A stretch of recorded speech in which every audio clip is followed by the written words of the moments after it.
Hello दोस्तों, आज हम पढ़ने वाले हैं हिस्ट्री का सेकंड चैप्टर जिसका नाम है नेशनलिज्म इन इंडिया।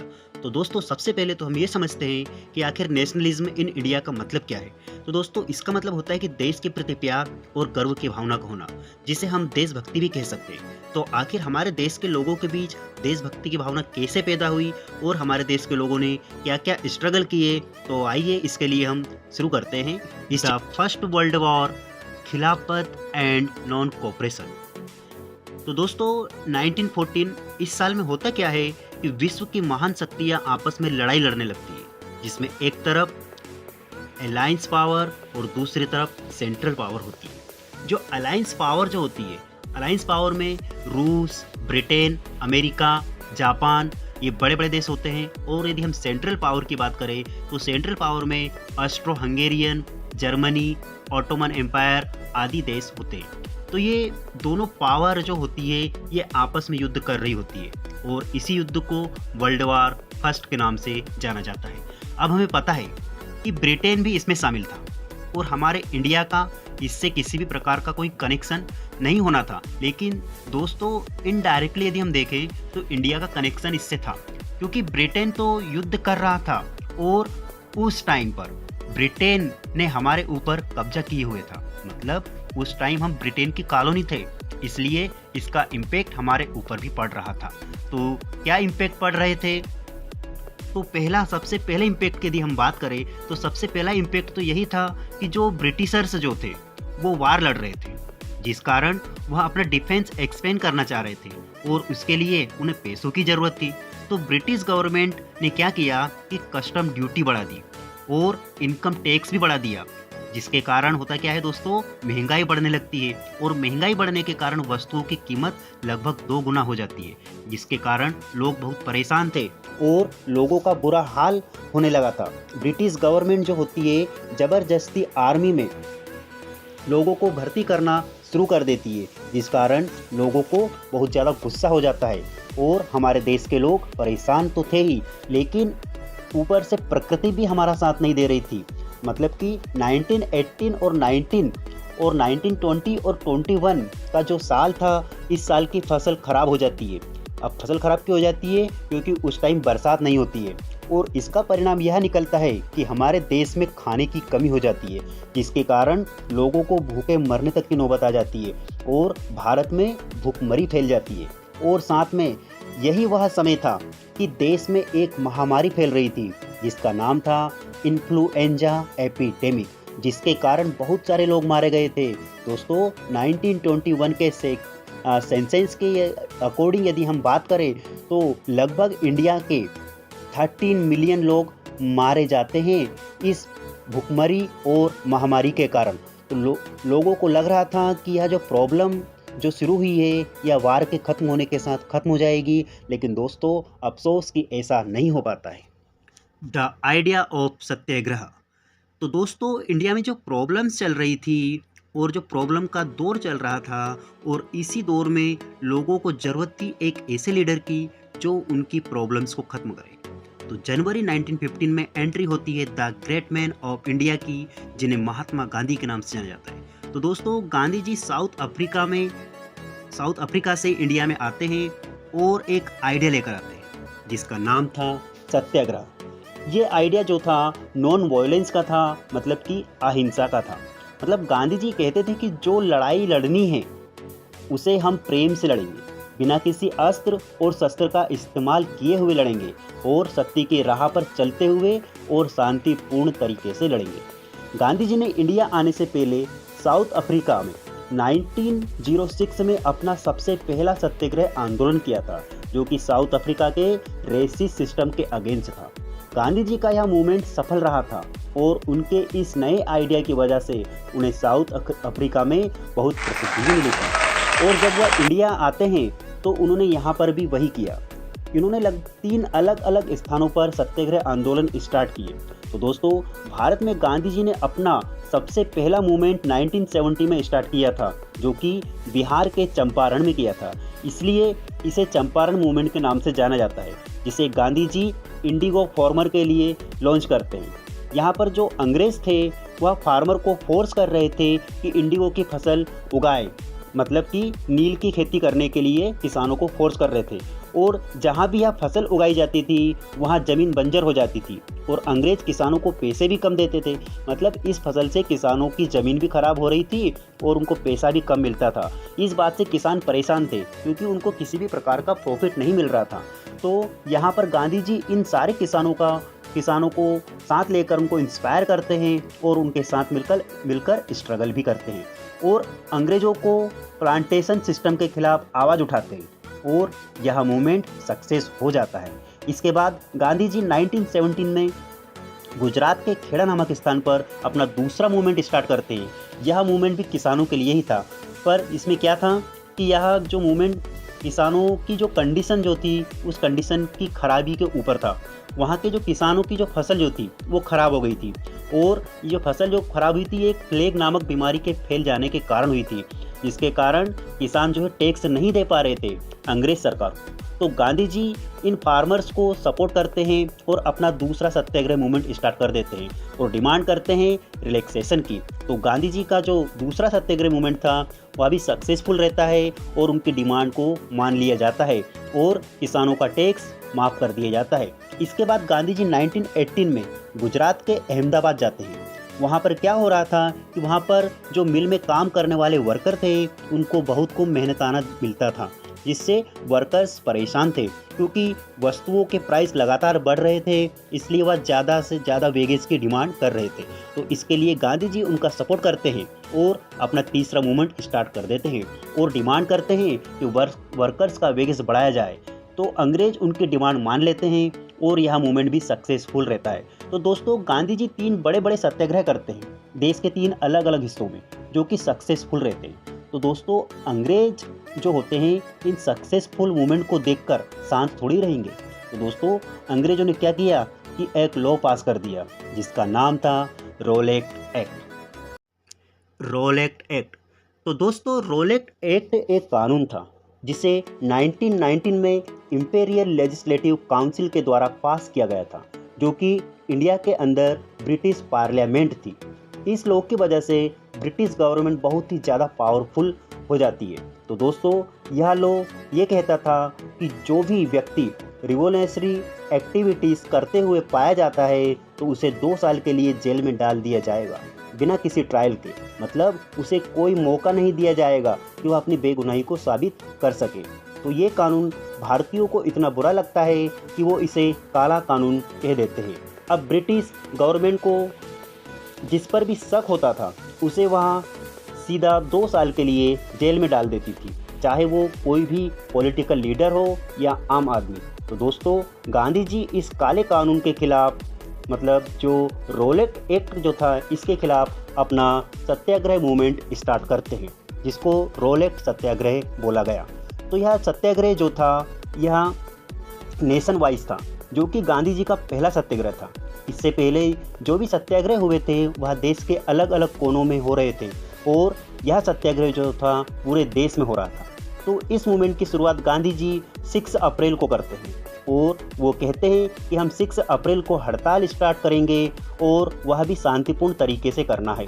तो गांधी जी के कहने पर पूरा देश 6 अप्रैल को हड़ताल शुरू करता है और इसके चलते रेलवे, बस और दुकानों को बंद कर दिया जाता है।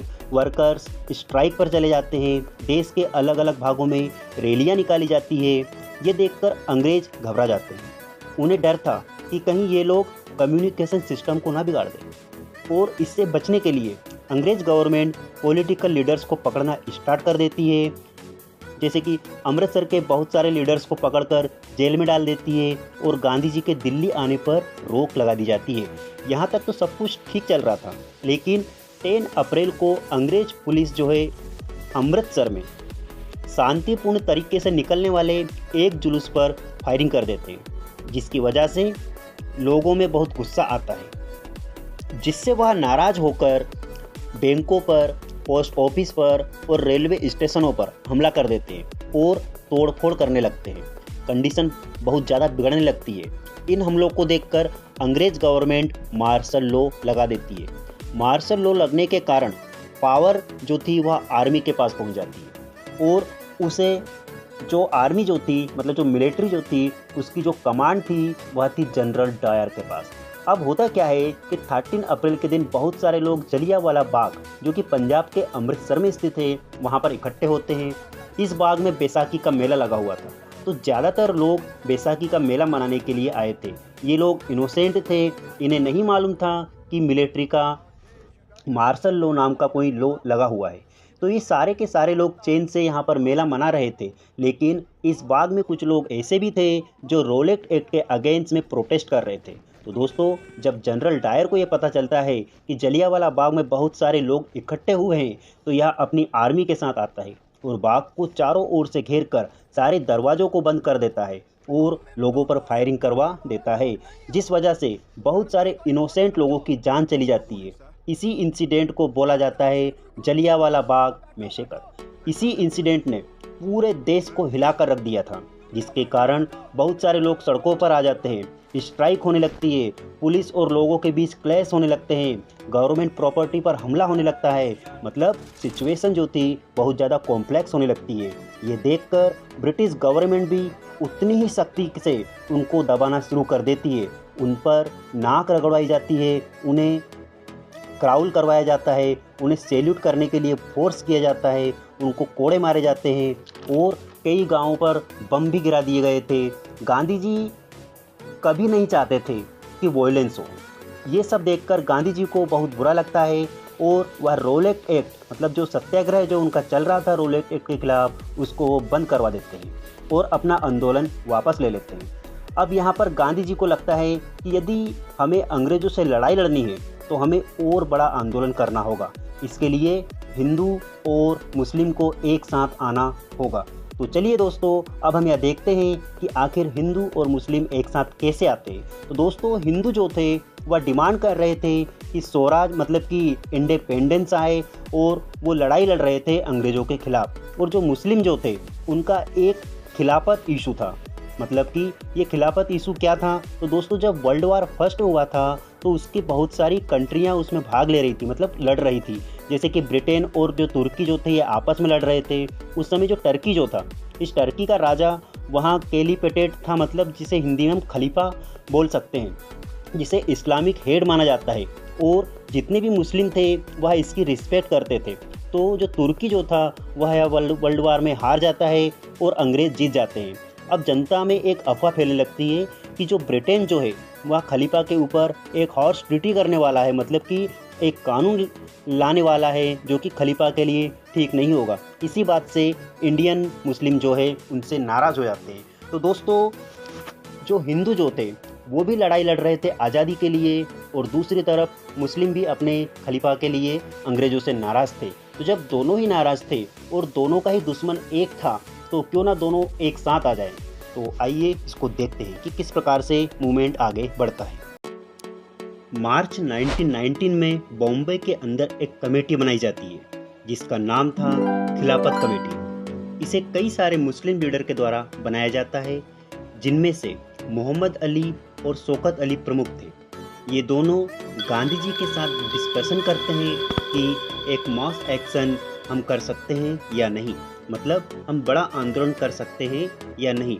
गांधी जी कहते हैं क्यों नहीं, बिल्कुल कर सकते हैं। यदि हम दोनों कम्युनिटी साथ मिलकर आंदोलन करें तो यह बड़े स्तर पर हो सकता है, जिसमें तुम अपना खिलाफत इशू को सोल्व कर लेना और हम स्वराज को सोल्व कर लेंगे, मतलब दोनों को फ़ायदा हो जाएगा।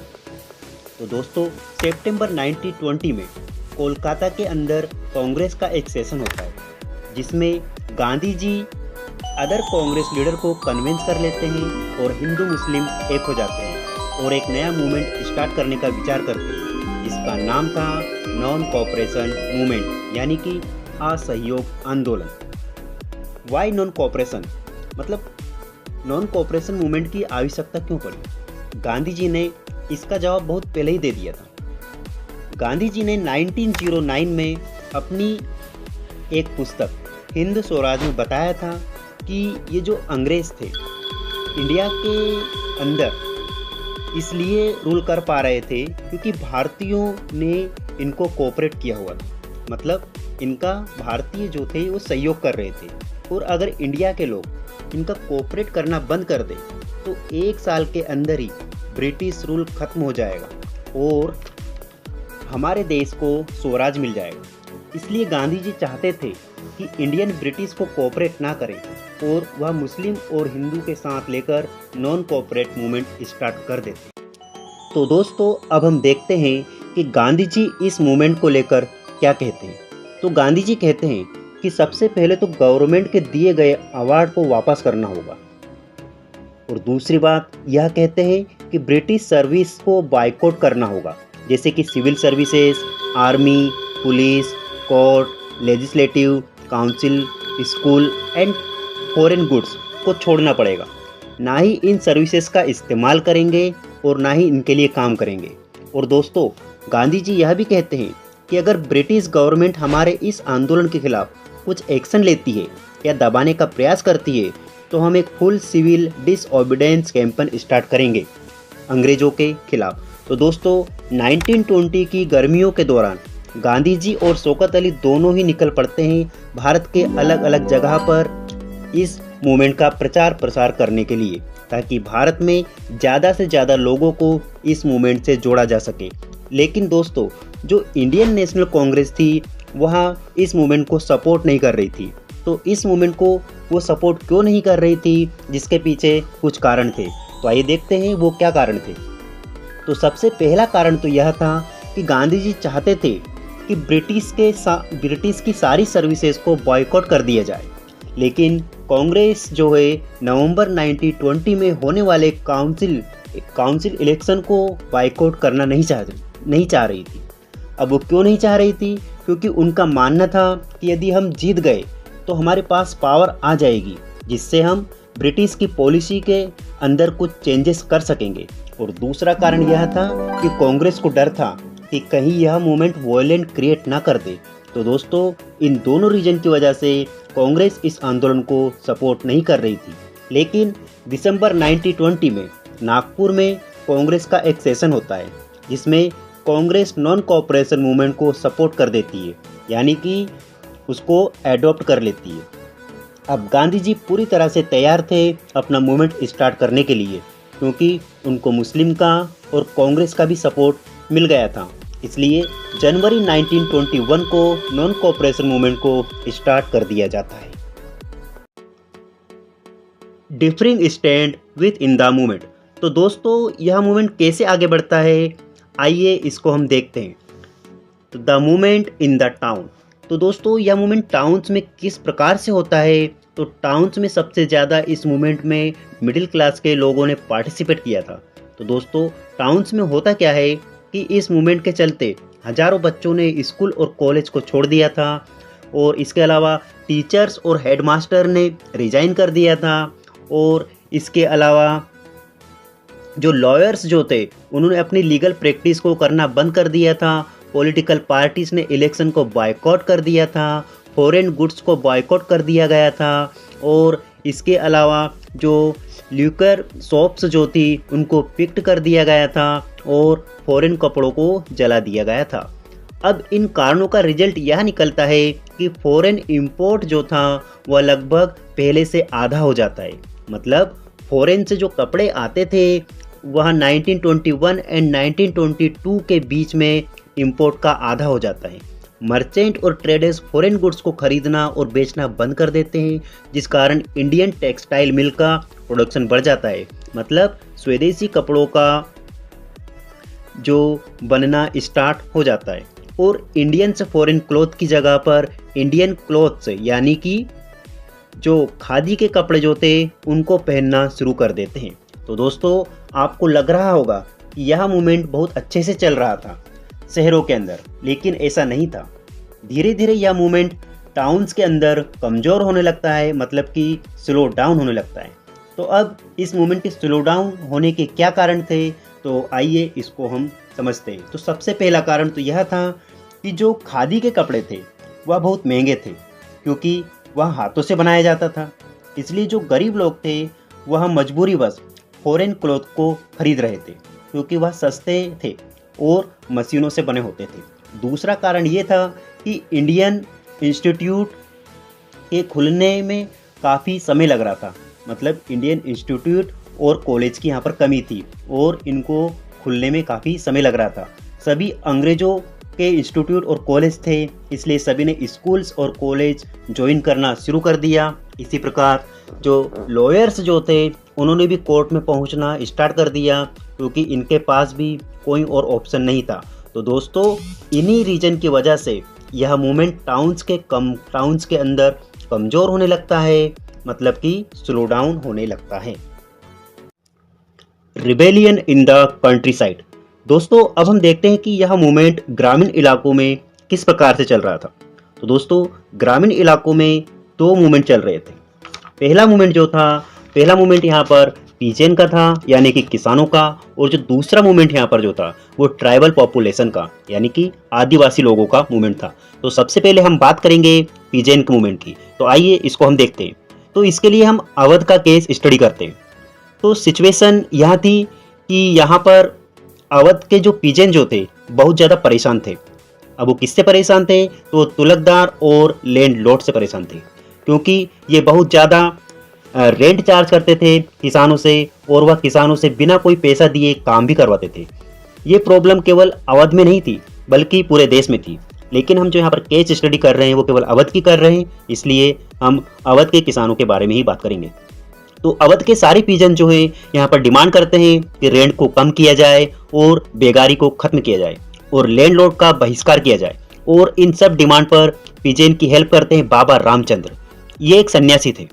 इन्होंने फिजी में आशा इंडे नेचुरल काम किया था। तो बाबा रामचंद्र और पीजेन साथ मिलकर तुलकदारों और लैंडलॉर्ड के खिलाफ अपनी डिमांड को लेकर मूवमेंट स्टार्ट करते हैं। तो इसमें यह करते क्या है कि जो नाई धोबी बंद प्रथा यहाँ पर शुरू करते हैं, जिसमें जो तुलकदार और लैंडलॉर्ड जो होते हैं इनकी बेसिक सर्विसेज देना बंद कर दिया जाता है, जैसे कि नाई इनके बाल नहीं काटते हैं, धोबी इनके कपड़े नहीं धोते हैं। अब यहाँ पर एक नए लीडर की एंट्री होती है, जिनका नाम था पंडित जवाहरलाल नेहरू। अब पंडित जवाहरलाल नेहरू और बाबा रामचंद्र दोनों मिलकर एक किसान महासभा बनाते हैं, जिसका नाम था अवध किसान सभा, जो कि किसानों की मदद के लिए अक्टूबर 1920 में बनाई जाती है। ये सभा इतनी अच्छी साबित होती है कि एक ही महीने के अंदर इसकी लगभग 300 से ज़्यादा ब्रांचेस खुल जाती है आसपास के गाँव में। तो दोस्तों, यह जो पीजेन का मूवमेंट चल रहा था, यह आगे जाकर धीरे धीरे वॉयलेंट का रूप ले लेता है। तो जो स्मॉल पीजन होते हैं वह तुलकदार और मर्चेंट के घरों पर अटैक कर देते हैं, बाजारों को लूटने लगते हैं, अनाज को कलेक्ट कर लेते हैं, और वह एक अफवाह फैला देते हैं कि गांधी जी ने कहा है कि छोटे किसान बड़े किसानों की ज़मीन को छीन सकते हैं। मतलब जो कोई भी कुछ भी कर रहा था, उनका केवल यही कहना था कि हम ये सब गांधी जी के कहने पर कर रहे हैं। तो दोस्तों, मूवमेंट के इस प्रकार से वॉयलेंट होने की वजह से गांधी जी और अन्य लीडर को बहुत बुरा लगता है और धीरे धीरे यह मूवमेंट स्लो होने लगता है। अब हम देखते हैं कि जो ट्राइबल पॉपुलेशन जो है वो किस प्रकार से अपना मूवमेंट चलाती है। तो दोस्तों, आंध्र प्रदेश एक जगह है जिसका नाम गोडेम हिल्स था। वहाँ की ट्राइबल पॉपुलेशन ब्रिटिशर से बहुत परेशान थी, क्योंकि ब्रिटिशर्स ने उनके फॉरेस्ट एरिया को क्लोज कर दिया था, मतलब उन्हें जंगलों में जाने से रोक दिया था। और साथ ही साथ आपको तो पता ही है कि जो ट्राइबल पॉपुलेशन जो है जंगलों पर बहुत ज़्यादा डिपेंड होती है। जैसे उन्हें लकड़ियों की आवश्यकता होती है, फ्रूट्स और वेजिटेबल्स की आवश्यकता होती है, केटल्स को चराने के लिए जंगल की ज़रूरत होती है। और ये सब उन्हें कहाँ से प्राप्त होता है? ऑफकोर्स जंगलों से ही प्राप्त होता है, जिसे अंग्रेजों ने बंद कर दिया था, जिससे उनको सर्वाइव करने में उनका जो मुसीबत का सामना करना पड़ा, क्योंकि ट्राइबल लोग कई पीढ़ियों से जंगल में रह रहे थे और इसे वो अपना राइट समझते थे। उन्हें लग रहा था कि जो ब्रिटिशर्स जो हैं उनसे उनके राइट्स छीन रहे हैं और उन्हें बिना पैसों के काम कराने के लिए फोर्स किया जाता था। तो दोस्तों, इसी बात से ट्राइबल पॉपुलेशन को अंग्रेजों पर बहुत ज़्यादा गुस्सा आ रहा था। तो इनकी मदद के लिए एक व्यक्ति निकलकर सामने आते हैं, जिनका नाम था अलूरी सीताराम राजू। और ये क्लेम करते थे कि इनके पास प्रिडिक्शन करने की अद्भुत पावर है, मतलब भविष्यवाणी करने की शक्ति है इनके पास। और ये कहते थे कि गोली भी इनका कुछ नहीं बिगाड़ सकती थी।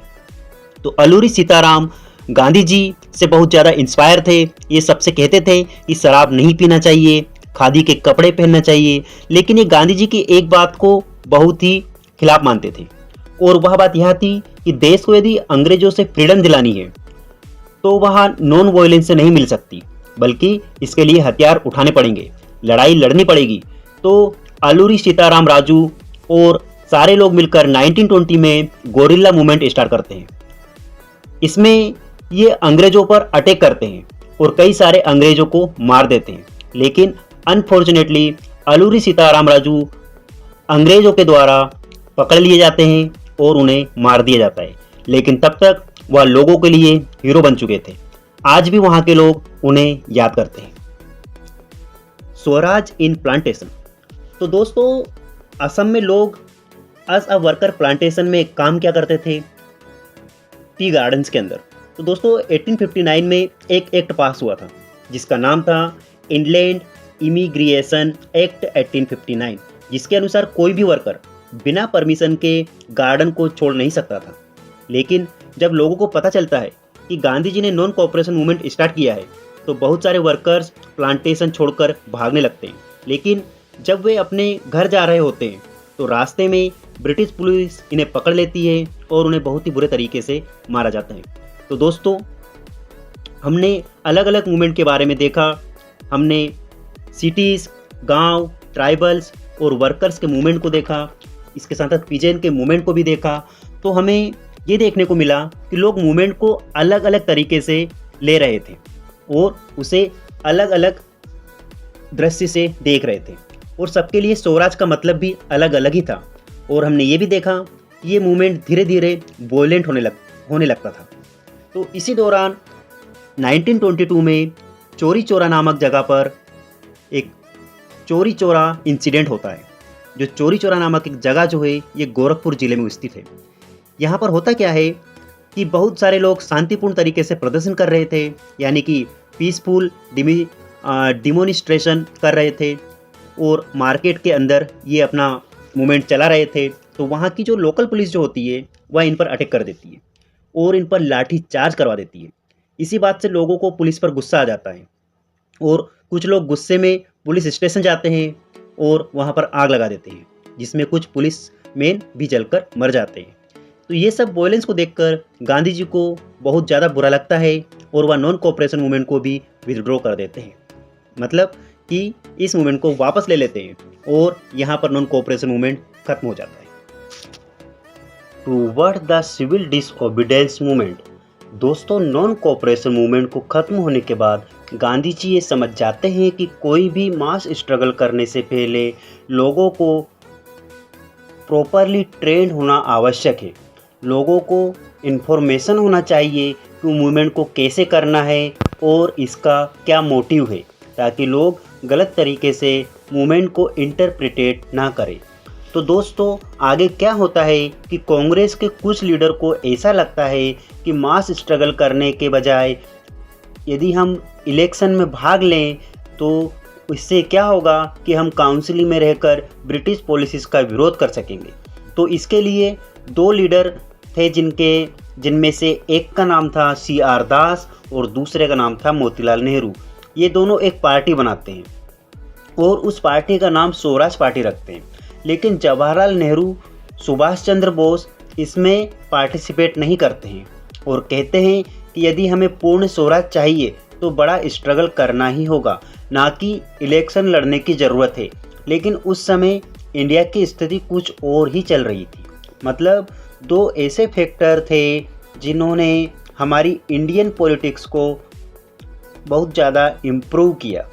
फर्स्ट, ग्रीक इकोनॉमिक डिप्रेशन जो कि 1929 में हुआ था, इसकी वजह से इंडिया पर बहुत बुरा इफ़ेक्ट पड़ा था। तो दोस्तों, इससे जो भी इफ़ेक्ट हमारे इंडिया के ऊपर पड़े थे उनमें से सबसे पहला तो इफ़ेक्ट यह था कि इस डिप्रेशन के चलते इंडिया में एग्रीकल्चरल जो प्राइसेस जो थे बहुत कम हो जाते हैं, मतलब एग्रीकल्चर जो प्राइसेस जो होते हैं वो फेल कर जाते हैं। तो दूसरा, जो एग्रीकल्चर गुड्स जो होते हैं उनकी डिमांड कम हो जाती है, जिससे एक्सपोर्ट घट जाता है, जिसकी वजह से किसान अपनी जो क्रॉप्स है उसको सेल नहीं कर पा रहे थे और ना ही अंग्रेज़ों के टैक्स को पे कर पा रहे थे।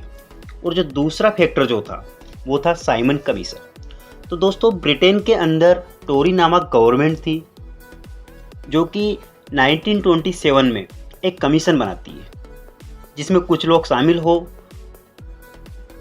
होते हैं और इस कमीशन को लीड करने वाले व्यक्ति का नाम था सर जॉन साइमन। इसलिए इस कमीशन को साइमन कमीशन बोला गया है। इस कमीशन को आखिर क्यों बनाया गया था, इसका ऑब्जेक्टिव क्या था? तो दोस्तों इसका ऑब्जेक्टिव था इंडिया के कॉन्स्टिट्यूशन को रीन्यू करना और इसमें कुछ चेंजेस को सजेस्ट करना, क्योंकि इंडियन लोग ब्रिटिश के कॉन्स्टिट्यूशन से खुश नहीं थे। लेकिन दोस्तों इसमें एक प्रॉब्लम थी। अब वह प्रॉब्लम क्या थी? तो दोस्तों इसमें जो लोग शामिल थे इस कमीशन के अंदर में, उनकी संख्या तो 7 थी, लेकिन ये सारे के सारे मेंबर जो थे ये अंग्रेज़ थे। मतलब इसमें कोई भी मेंबर इंडिया से नहीं था। तो दोस्तों यही बात इंडियन को अच्छी नहीं लगती है कि आप इंडिया के कॉन्स्टिट्यूशन के लिए आ रहे हो और इसमें किसी भी इंडियंस मेंबर को शामिल नहीं किया गया।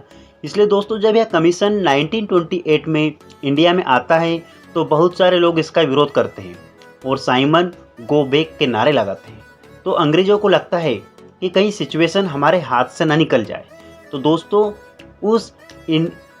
उस इंडिया के अंदर ब्रिटिश गवर्नमेंट का जो वायसराय था वह था लॉर्ड इरविन, जो कि इस सिचुएशन को संभालने के लिए 2 ऑफ़र देता है। पहला ऑफ़र तो यह कि डोमिनियन स्टेट, मतलब कि इंडिया को डोमिनियन स्टेट बनाया जाए जिससे कि सब कुछ इंडिया का होगा, लेकिन इंडिया को ब्रिटिशर्स के कंट्रोल में रहना होगा। और दूसरा ऑफ़र यह दिया जाता है कि हम एक राउंड टेबल कॉन्फ्रेंस करेंगे जिसमें इंडिया के फ्यूचर के बारे में डिस्कशन करेंगे। तो दोस्तों इरविन की तरफ से ये जो 2 ऑफ़र दिए जाते हैं, लेकिन इन ऑफ़र से कांग्रेस खुश नहीं थी, स्पेशली रेडिकल्स तो बिल्कुल भी इससे खुश नहीं थे। अर्थात जो गरम दल के लोग थे जैसे कि जवाहरलाल नेहरू, सुभाष चंद्र बोस आदि, इनका यह मानना था कि हमें पूर्ण स्वराज चाहिए। और इसी बात को लेकर दिसंबर 1929 में लाहौर के अंदर कांग्रेस का एक सेशन होता है जिसमें एक रिजोल्यूशन लाया जाता है जिसमें पूर्ण स्वराज की डिमांड की जाती है और यह जो रिजोल्यूशन यहाँ पर पेश किया जाता है वो पास हो जाता है। और नेहरू जी यहाँ पर ऐलान करते हैं कि हम 26 जनवरी 1930 को इंडिपेंडेंस के रूप में सेलिब्रेट करेंगे और आज़ादी की लड़ाई के लिए शपथ भी लेंगे। लेकिन इस बात को ज़्यादा अटेंशन नहीं मिलता है और बहुत कम ही लोग इस डे को सेलिब्रेट करते हैं। The salt march and the civil disobedience movement. तो दोस्तों गांधी जी को लगता है कि यदि एक अच्छा मूवमेंट शुरू करना है तो लोगों को यूनाइट करना ज़रूरी है और इसके लिए गांधी जी नमक को चुनते हैं और लोगों को जोड़ने का सबसे अच्छा जरिया इसको मानते हैं। तो दोस्तों एक सवाल यह बनता है कि आखिर गांधी जी ने नमक को ही क्यों चुना? तो यदि देखा जाए तो गांधी जी इसको एक सिंबल बना देते हैं और लोगों को यूनाइट करने के लिए आगे बढ़ते हैं। तो इसमें लगभग इसके 3 महत्वपूर्ण पॉइंट थे। पहला पॉइंट तो यह था कि नमक को सभी लोग यूज करते हैं, चाहे वह अमीर हो या गरीब हो। दूसरा पॉइंट यह था कि जो ब्रिटिश गवर्नमेंट जो थी वह नमक पर बहुत ज़्यादा टैक्स वसूलती थी। और तीसरा कारण यह था कि जो सोल्ट का प्रोडक्शन जो होता था उस प्रोडक्शन को केवल ब्रिटिश गवर्नमेंट ही कर सकती थी, इंडियन नहीं कर सकते। तो दोस्तों इससे क्या पता चलता है कि एक तो नमक हमारा और हमसे ही उसका टैक्स लिया जा रहा था। इसलिए गांधी जी नमक को एक सिंबल के रूप में चुनते हैं और लोगों को यूनाइट करने में जुट जाते हैं। तो दोस्तों आखिर होता क्या है कि 31 जनवरी 1930 को गांधी जी एक लेटर लिखते हैं। किसको लिखते हैं? लॉर्ड इरविन को, जिसमें गांधी जी सोसाइटी की लगभग 11 डिमांड को उसमें रखते हैं जो कि लोगों की समस्याओं से ही संबंधित थी, जिसमें से कुछ डिमांड सॉल्टेंस से भी संबंधित थी, जिसमें से कुछ डिमांड लोगों की समस्याओं से रिलेटेड थी। और इसमें गांधी जी यह भी कहते हैं कि यदि हमारी हमारी डिमांड को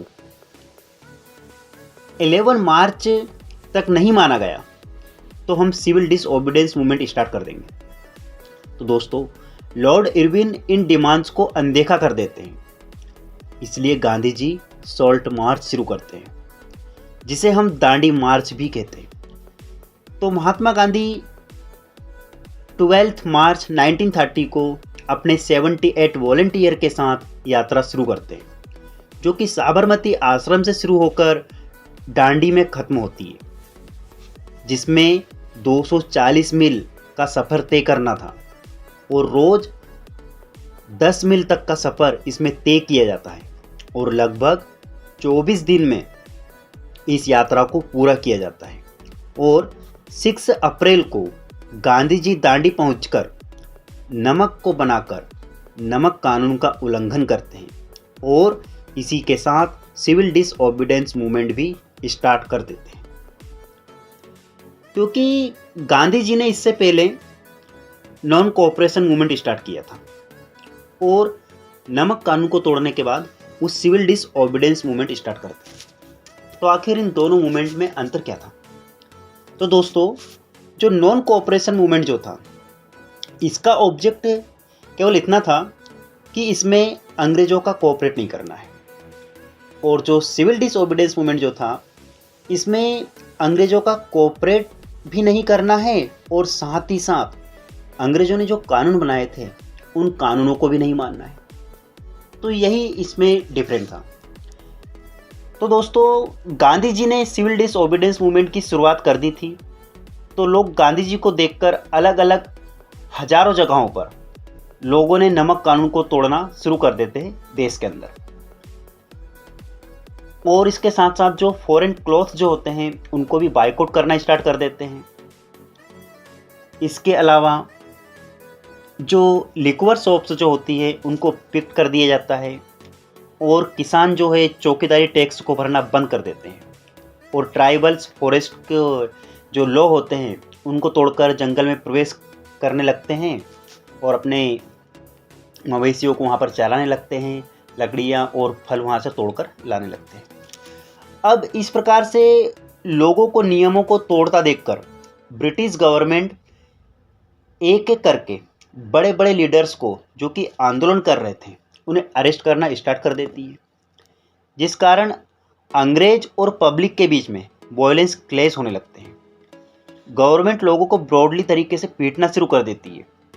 अब अंग्रेज गवर्नमेंट पेशावर, जो कि आज के पाकिस्तान में स्थित है, में एक नेता अब्दुल गफ्फार खान को 1930 में अरेस्ट कर लेती है और महात्मा गांधी जी को भी अरेस्ट कर लेती है। ये सब देखकर पब्लिक भड़क जाती है और बहुत ज़्यादा वायलेंस होने लगता है, जिसके कारण लगभग 1 लाख लोगों को अंग्रेज सरकार के द्वारा अरेस्ट कर लिया जाता है।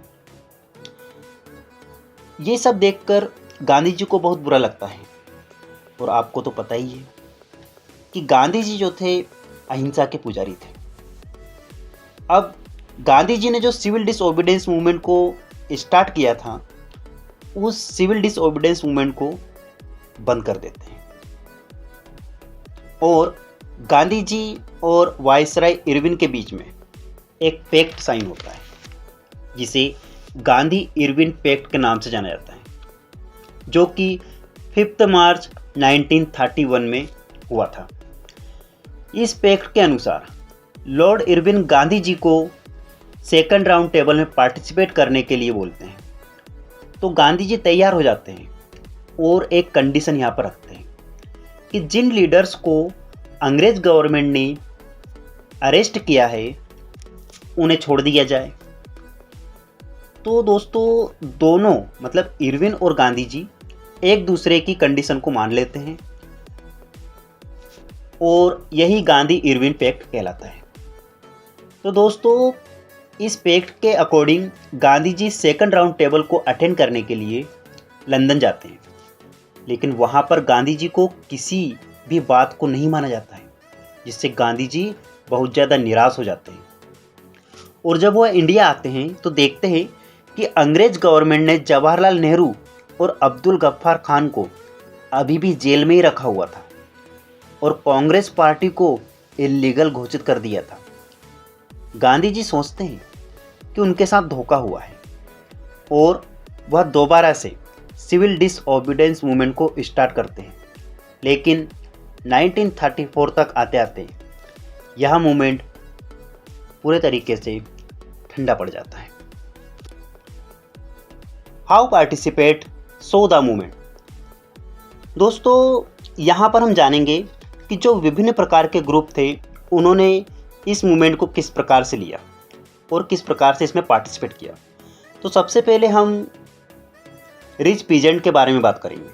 तो दोस्तों, जो रिच पीजेंट जो थे, जैसे कि गुजरात के पाटीदार और उत्तर प्रदेश के जाट, ये जो कमर्शियल क्रॉप को उगाते थे, मतलब पैसों के लिए फसलों को उगाते थे, जिसे नकदी फसल भी कहा जाता है।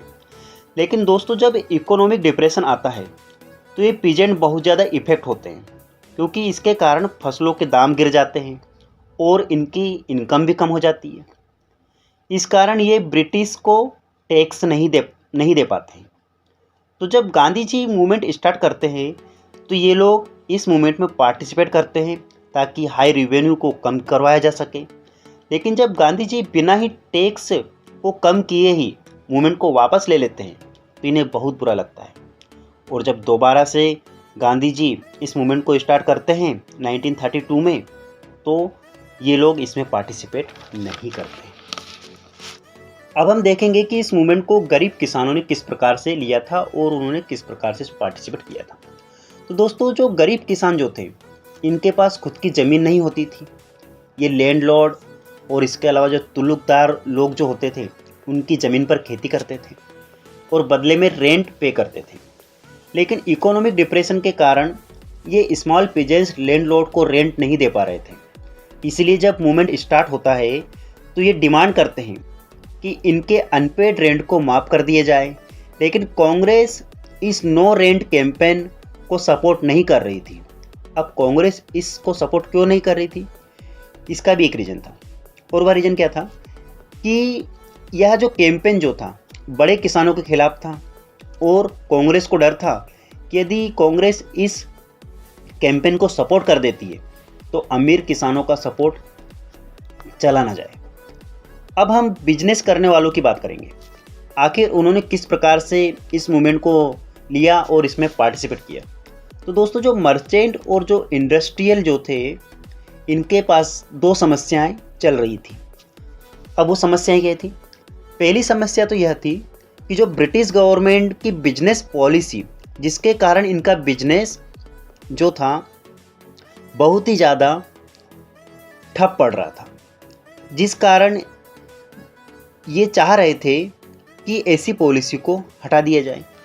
और दूसरी समस्या ये थी कि इंडिया फॉरेन गुड्स इंपोर्ट होता था, मतलब इंडिया के अंदर जो फॉरेन गुड्स इंपोर्ट होता था, जिसके कारण इन्हें बहुत ज़्यादा नुकसान उठाना पड़ता था, क्योंकि फॉरेन गुड्स इनके गुड्स से बहुत ज़्यादा चीप रेट पर मिल जाया करते थे, जिससे इनके गुड्स को कोई ख़रीदता नहीं था। इसलिए ये चाहते थे कि फॉरेन गुड्स को इंपोर्ट नहीं किया जाए, अर्थात इसके ऊपर रोक लगा दी जाए। इसके लिए ये दो फेडरेशन बनाते हैं। पहली Indian industrial and commercial Congress, जो कि 1920 में इसको बनाते हैं, और इसके अलावा एक और फेडरेशन बनाते हैं, federation of Indian chamber of commerce and industries. इसको शॉर्ट में फिक्की कहा जाता है, और इस फेडरेशन को 1927 में ये बनाते हैं। The limits of civil disobedience movement. तो दोस्तों, अब हम देखते हैं कि जो सिविल डिसओबीडियंस मूवमेंट में कमी कहाँ पर रह गई थी।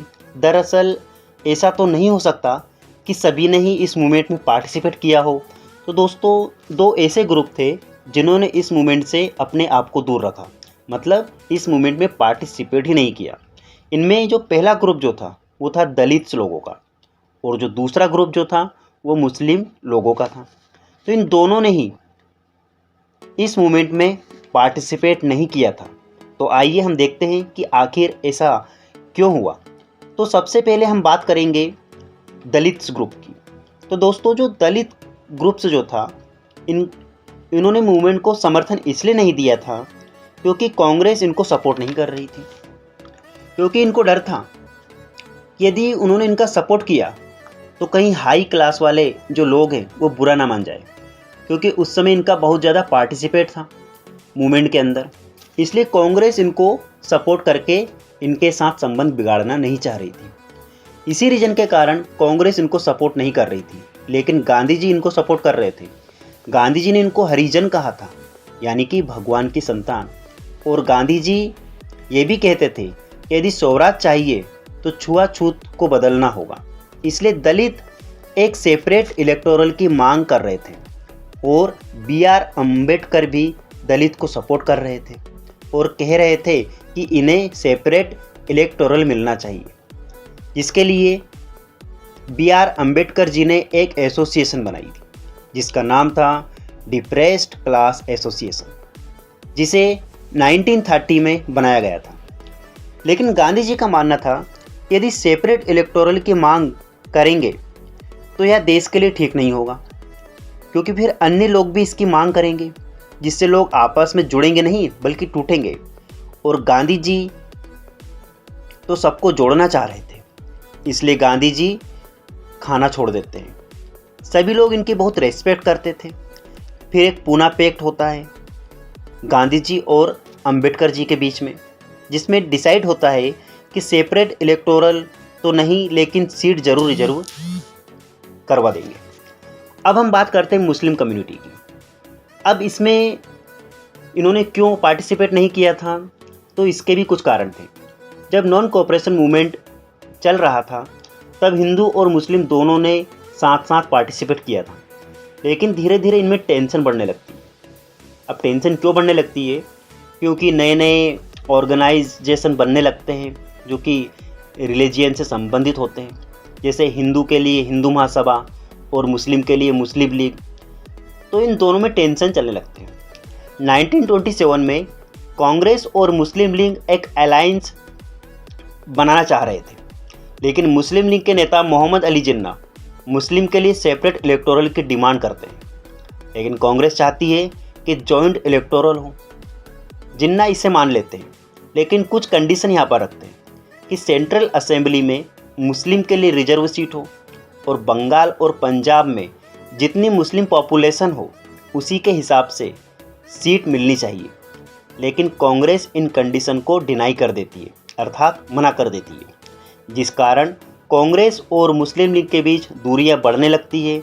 और इसलिए जब गांधी जी ने सिविल डिसओबीडियंस मूवमेंट स्टार्ट किया तो मुस्लिम कम्युनिटी इसमें पार्टिसिपेट नहीं करती। The sense of collective blogging. दोस्तों इस टॉपिक में हम पढ़ेंगे कि लोगों में सेंस और ब्लॉगिंगनेस का किस प्रकार से उदय होता है, मतलब कि अपनेपन का भाव कैसे उत्पन्न होता है। तो दोस्तों इस टॉपिक में इसके 5 पॉइंट होते हैं। पहला होता है यूनाइटेड स्ट्रगल। जब देश अंग्रेज़ों का गुलाम था तब सबका सिर्फ और सिर्फ यही विजन था कि इंडिया को ब्रिटिशर्स से फ्रीडम दिलाया जाए। तो इसके लिए सभी लोग मिलकर स्ट्रगल करते हैं, जिससे वह यूनाइट होने लगते हैं। दूसरा था कल्चरल प्रोसेस। लोगों ने खुद को कल्चरल के साथ रिलेट करना शुरू कर दिया था, जिससे वह आपस में जुड़ने लगते हैं, जैसे folk story, folk song, regional language आदि।